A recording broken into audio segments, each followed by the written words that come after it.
Hey, salut tout le monde! Dans la vidéo précédente, on a mis en place un système de blocage et de parade pour notre joueur. Dans cette vidéo, on va commencer à mettre en place un boss. On va donc lui ajouter quelques compétences, comme un lancer d'armes ou même la capacité de se téléporter. Et comme d'habitude, pour tout ce qui concerne l'IA, je tiens à remercier Ali Elzoheri. Je vous mets le lien vers sa chaîne YouTube en description et en bas de l'écran.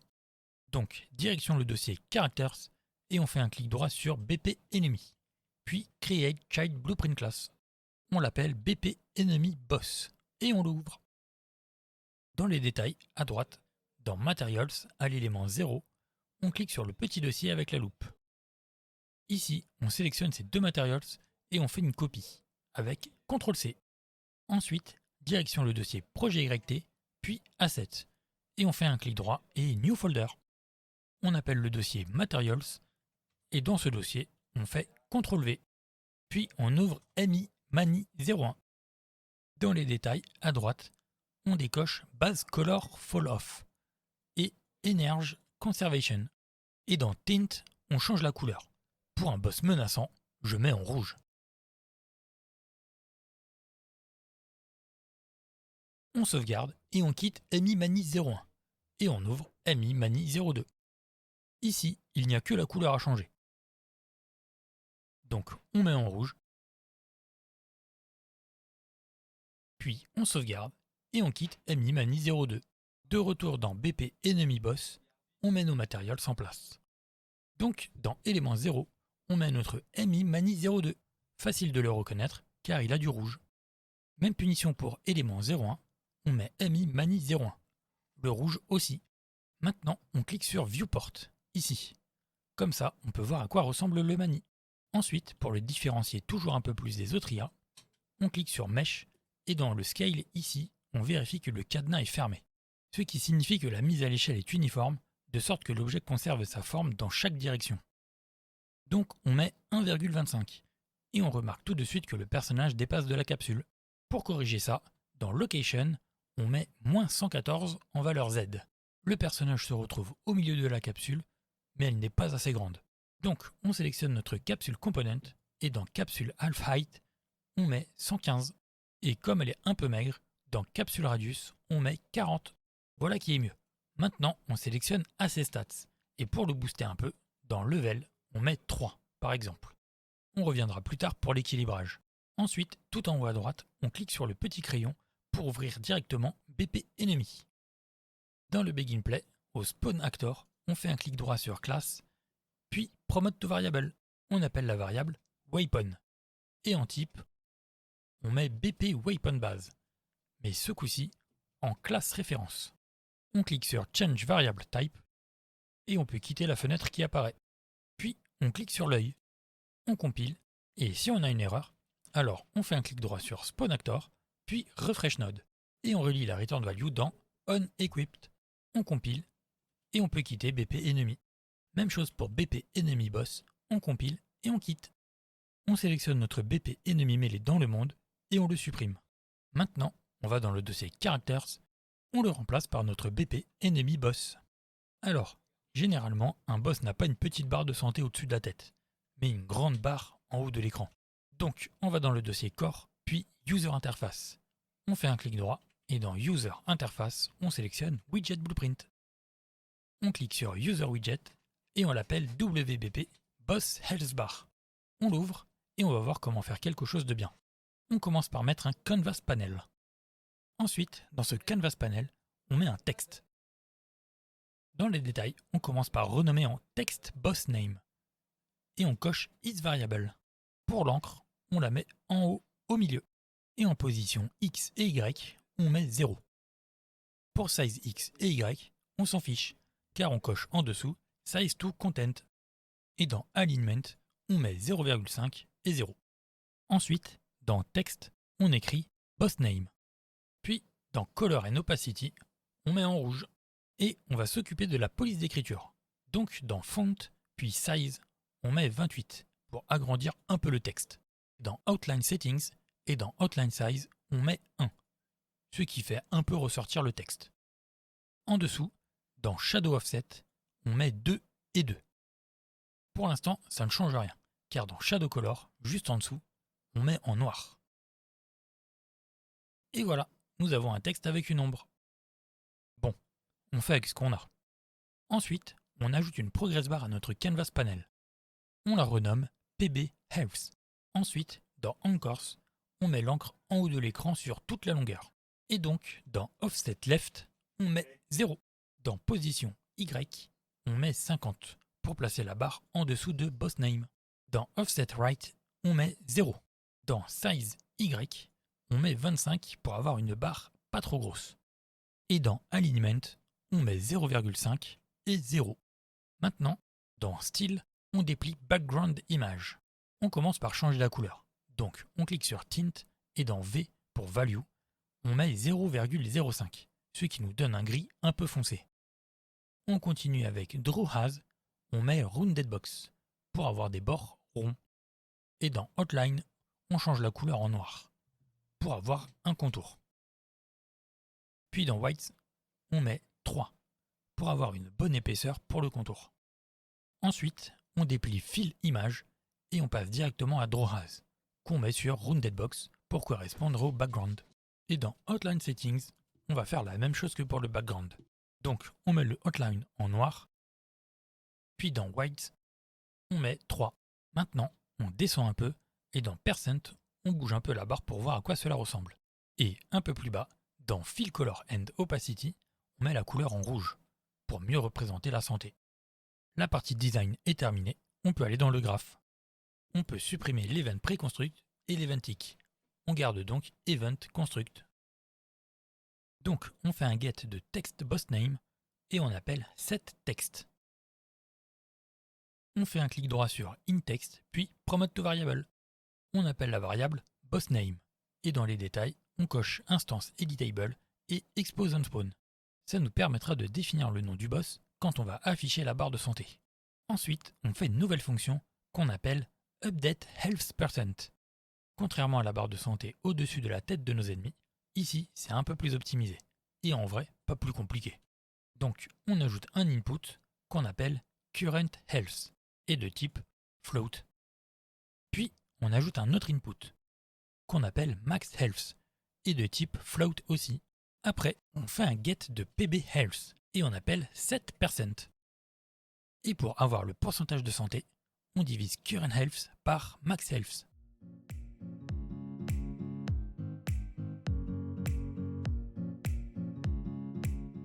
Et voilà, on peut compiler et quitter WBP Boss Health Bar. Maintenant, on ouvre WBP HUD. Et dans Designer, on commence par ajouter une vertical box dans le canvas panel. On renomme la vertical box en VB Boss Health Bar. Et on coche is variable. Dans Anchors, on met l'encre en haut au milieu de l'écran. Ensuite, en position X, on met 0. Et en position Y, on met 25 pour ne pas coller le texte en haut de l'écran. Puis, dans Size X, on met 1280, ce qui sera la longueur de la barre de santé. Dans Size Y, on met 40. Ici, en vrai, peu importe. Et enfin, dans Alignment, on met 0,5 et 0. Alors, si vous voulez voir ce que cela donne, dans la palette vers le bas, dans User Created, on prend notre WBP Boss Health Bar et on le place dans notre VB Boss Health Bar. Ce n'est pas merveilleux tout ça? Bon, on peut supprimer notre WBP Boss Health Bar de notre vertical box, puis on compile et on peut quitter WBP HUD. Direction le dossier Characters et on ouvre BP Enemy Boss. On clique sur Open Full Blueprint Editor. À l'event Begin Play, après le parent Begin Play, on fait un get de widget. De ce get, on appelle setWidget et on relie au parent Begin Play. Ensuite, on appelle createWidget et dans Class, on met WBP Boss Health Bar. Vous remarquerez que nous pouvons donner le nom de notre boss ici. Bon, comme il est rouge, on l'appelle Red Boss. Oui, je sais, c'est très original. Puis, de la return value, on fait un promote to variable qu'on appelle Boss Health Bar Widget Ref. Du pin de sortie, on appelle Update Health%. Pour avoir notre Current Health et Max Health, on fait un get de ACStats et on appelle Get Current Stat et Get Max Stats. Dans Get Current Stat, on met notre tag Stat Health et dans Get Max Stats, même punition, on met notre tag Stats, Health. On relie les values dans Current et Max Health respectivement.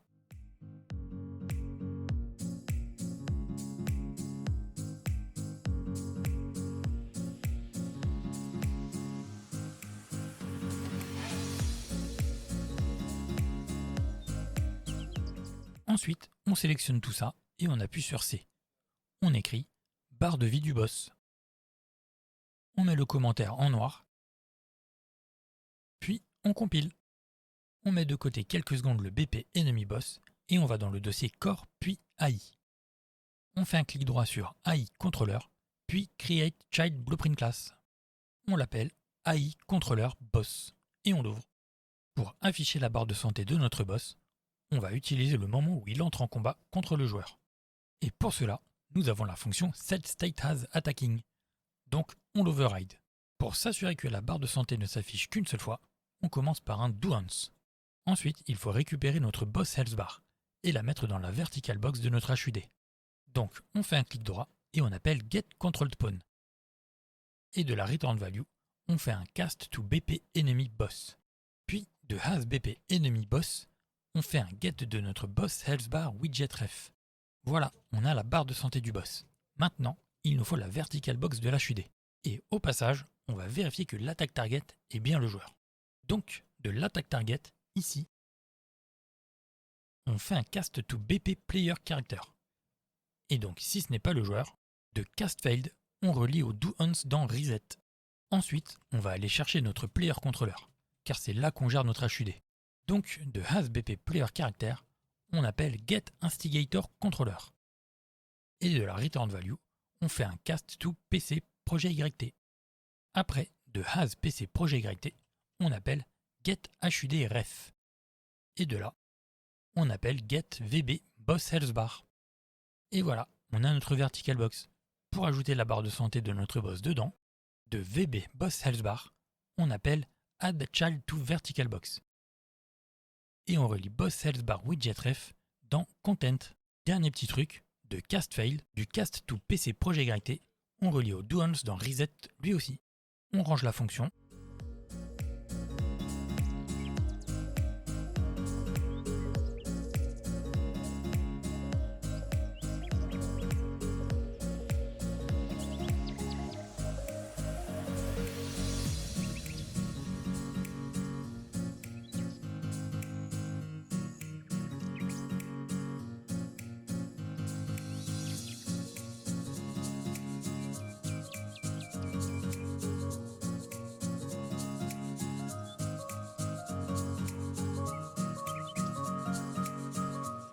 On compile et on peut quitter AI Controller Boss. De retour dans BP Enemy Boss, dans Class Default, on cherche AI Controller et on change l'AI Controller par notre AI Controller Boss. Ensuite, dans les fonctions, on override la fonction Take Damage. Ici, on va faire en sorte que la barre de santé du boss se mette à jour. On commence par faire un clic droit sur Take Damage, puis on clique sur Add Call to Parent Function. On relie tout comme il faut. Donc Damage Info dans Damage Info, Damage Causer dans Damage Causer, puis Was Damage dans Was Damage. Après, on fait un get de Boss Health Bar Widget Ref et on appelle Update Health Percentage. On met l'Update Health Percentage après Parent Take Damage. Ensuite, pour récupérer le Current Health et le Max Health, on fait un get de AC Stats. De ce get, on appelle Get Current Stat et Get Max Stats. Pour ces deux nodes, dans Stat, on met notre tag Stat Health. Et on relie les values dans Current Health et Max Health.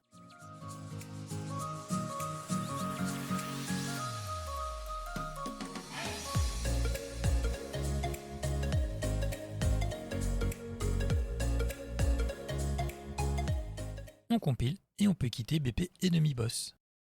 Direction le dossier Core, AI, puis Behavior Tree. Et ici, on duplique BT Enemy Melee. On appelle le Behavior Tree BT Enemy Boss. Et on ouvre BT Enemy Melee vite fait. On va corriger mes bêtises. Pour commencer, dans le séquence attaque, le weight, on le déplace du selector vers le séquence. Et comme j'ai fait part dans le montage, on supprime le cooldown de défaut attaque. Voilà qui est mieux. on sauvegarde et on quitte BT ennemi mêlée. Maintenant, on ouvre BT ennemi boss et on va faire le ménage. Donc, on supprime tout le strafe, on supprime tout l'attaque, on supprime le bloc, on supprime tout find cover, on supprime l'investigating state et enfin, on supprime seeking state.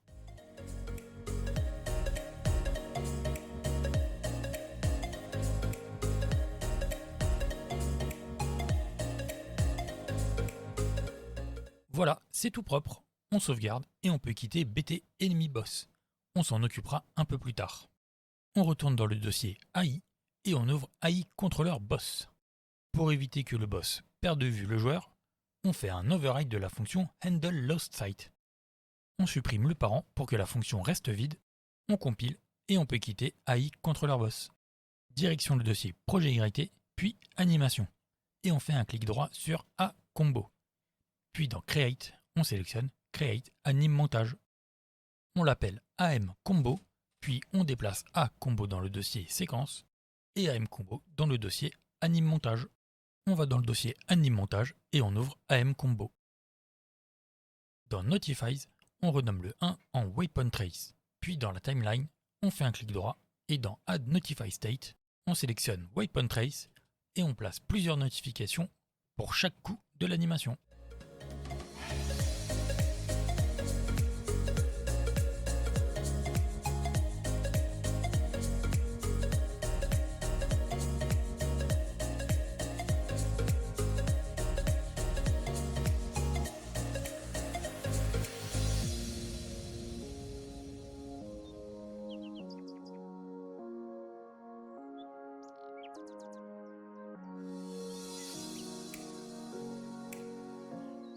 Voilà, une fois terminé, on double-clique sur A Combo.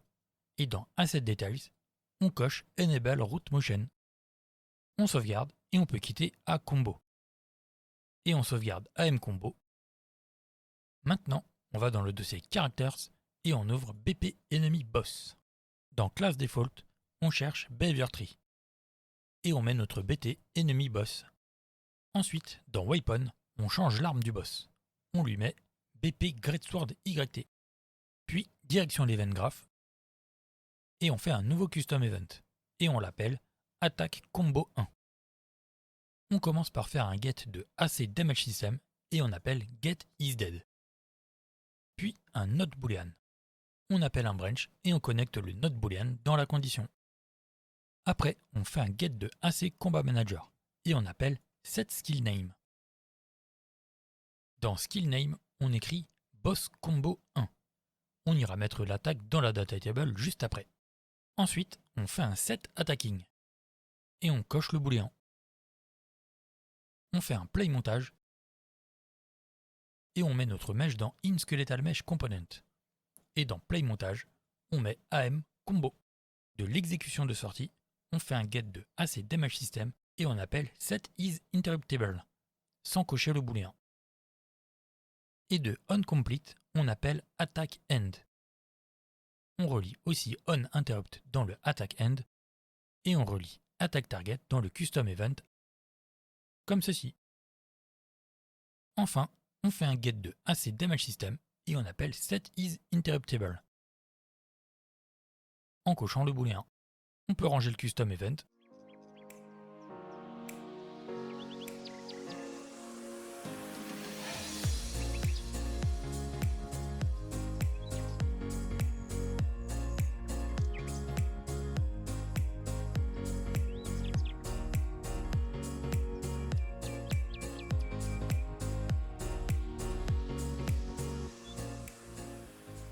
On compile et on peut quitter BP Enemy Boss. Direction le dossier Projet YT, puis Data Table. Et on ouvre DT Skills. On clique sur Add, ici. Et on renomme le row name en Boss Combo 1. Ensuite, dans le row Editor, dans Skill Name, on écrit Boss Combo. Dans Description, on écrit Boss Combo. Dans Thumbnail, on cherche Logo et on choisit UE4 Logo. Dans Cooldown, on met 30 secondes. Dans Base Damage, on met 10. Dans Damage Type, on met Melee. Dans Damage Response, on met Hit Reaction et dans les booléens, on coche Can be blocked. Voilà, on sauvegarde et on peut quitter DT Skills. Direction le dossier Core, puis Enum. On fait un clic droit et dans Blueprint, on choisit Enumeration. On l'appelle E-Boss Attacks et on l'ouvre. On ajoute une ligne qu'on appelle Combo 1. On sauvegarde et on peut quitter E-Boss Attacks. On va enfin pouvoir attaquer le Behavior Tree. Donc direction le dossier Core, AI, puis Behavior Tree. Et on ouvre BT Enemy Boss. Avant d'attaquer l'arbre, on va faire notre task d'attaque pour le boss. Donc New Task, puis BT Task Blueprint Base. On va dans le dossier Tasks et on l'appelle BTT Boss Attack. Comme d'habitude, on commence par Override Resave Execute AI et on appelle Finish Execute. Alors, ça va être assez simple, vous allez voir. Donc, depuis Control Spawn, on fait un cast to BP Enemy Boss. De Has BP Enemy Boss, on fait un Assign On Attack End. Pour le Custom Event, le nom a peu d'importance. On laisse donc On Attack End Event. De Has BP Enemy Boss, on fait un Unbind On Attack End, qu'on relie au Custom Event On Attack End Event. Puis, on met Finish Execute en cochant Success. On n'oublie pas de relier Event du Unbind dans le Custom Event On Attack End Event. Maintenant, on fait une nouvelle fonction qu'on appelle Attack Based on Name. On ajoute un input qu'on appelle BossRef et on met de type BP Enemy Boss. Puis, on fait une nouvelle variable qu'on appelle Attack Name et de type E-Boss-Attack. On clique sur l'œil et on fait un get. De ce get, on appelle un switch et de BossRef, on appelle Attack Combo 1. On relie à Combo 1 dans le switch. Pour l'attaque target, vous savez comment faire. On fait une nouvelle variable qu'on appelle Attack Target Key et on la met de type Blackboard Key Selector. On clique sur l'œil et on lui donne la catégorie Keys. On fait un get de Attack Target Key, on appelle Get Value as Actor et de la Return Value, on relie à Attack Target.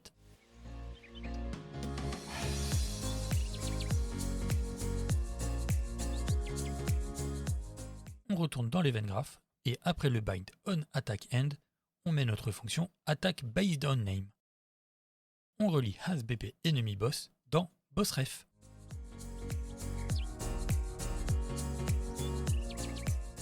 On compile et on peut quitter btt boss attack.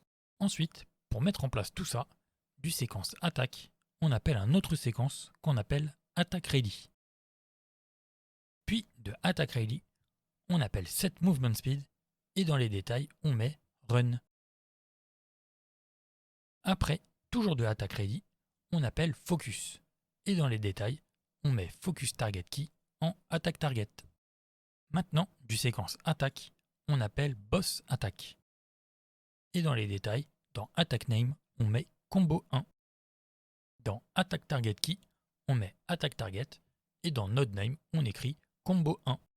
On sauvegarde et on peut quitter BT Enemy Boss. Direction le dossier Character et on ouvre BP Player Character. On va faire une petite amélioration de la parade. Donc au Custom Event Parry Attack, dans la structure Damage Info ici, on va faire en sorte que le booléen Should Force Interrupt ne soit pas forcément le cas. Pour cela, on fait une nouvelle fonction qu'on appelle Random Chance et on passe la fonction en pur. Ensuite, on ajoute un input qu'on appelle Percentage et de type float. Puis, on ajoute un output qu'on appelle return value et de type booléen. Alors, de percentage, on appelle supérieur ou égal et on relie la sortie booléen dans la return value. Et du deuxième pin du supérieur ou égal, on appelle random float in range. Dans min, on laisse à 0 et dans max, on met 1. Et voilà, on peut retourner dans l'event graph à l'event Parry Attack. Donc on appelle la fonction et on relie la return value dans Should Force Interrupt. Dans Percentage, on met 0,5 pour avoir 50% de chance d'interrompre l'ennemi en cas de parade. On peut donc compiler et quitter BP Player Character. Maintenant, on clique sur Play et le boss nous attaque avec son combo. Et voilà, ce sera tout pour cette vidéo. Dans la prochaine vidéo, on va continuer d'améliorer notre boss. On va lui donner un autre combo, on va lui faire lancer son arme et aussi lui donner la capacité de se téléporter. J'espère que ça vous aura plu. Si c'est le cas, abonnez-vous et lâchez un like. Si vous avez des questions, n'hésitez pas à les poser en commentaire. Et surtout, amusez-vous en programmant.